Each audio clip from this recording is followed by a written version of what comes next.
এই সরকার যতদিন আছে তার মধ্যে এই পিলখানা হত্যাকাণ্ডের ঘটনা পরিপূর্ণভাবে উন্মোচিত হবে। যারা অন্যায়ভাবে ক্ষতিগ্রস্ত হয়েছে তারা তাদের সম্মান ফেরত পাবে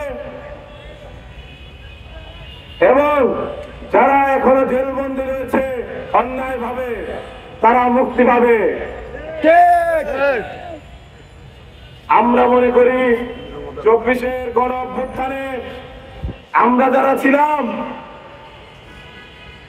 24-এর গণ অভ্যুত্থান এমনি এমনি হয়নি, কিংবা কোটা সংস্কারের দাবিতে ডাক দিয়েছে বলেই কিন্তু হয়নি।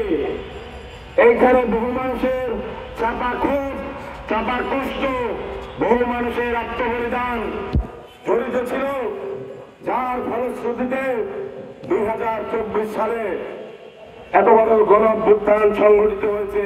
তার পেছনে অন্যতম নিয়ামক হল এই পিলখানা হত্যাকাণ্ডের ঘটনা। বান্ডেল থাকলে প্রতি সেনমানিতে টাকা বাঁচবে। বিকাশ সেনমানি বান্ডেল কিনে জিতুন প্রতি লেনদেনে। এই পিলখানা হত্যাকাণ্ডের ঘটনা সেহেতু 24-এর গণ অভ্যুত্থানের সরকারকে বলবো, আপনারা অতি দ্রুত সময়ের মধ্যে যে কাজগুলো বাস্তবায়ন করবেন তার মধ্যে অন্যতম হল এই বিডিআর আন্দোলনের প্রেক্ষিতে ক্ষতিগ্রস্তদের পাশে দাঁড়ানো এবং অন্যায়ভাবে জেলবন্দীদের মুক্তি দেওয়া।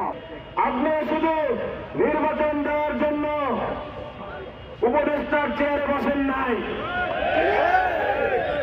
আপনাদের মূল কাজ হলো এই পিলখানা হত্যাকাণ্ড, এই সপ্তাহ হত্যাকাণ্ডের বিচার করা। এটাই আপনাদের সরকার গঠনের অন্যতম ম্যান্ডেট। আমরা এখান থেকে বারবার বলার পরও আপনারা কিসের জায়গা থেকে, কোন জায়গা থেকে, কোন প্রতিষ্ঠানের কাছ থেকে, কোন ব্যক্তির কাছ থেকে হুমকি পাচ্ছেন, ভয় পাচ্ছেন? আপনারা কেন আপনাদের স্ট্যান্ড ক্লিয়ার করছেন না? আপনারা যতক্ষণ আছেন, যতদিন ন্যায্য দাবি দেওয়ার সাথে থাকবেন, ততদিন আমার রাজনৈতিক দল জাতীয় নাগরিক পার্টি আপনাদের সাথে থাকবে। আমি মাহিন সরকার আপনাদের সাথে থাকবো।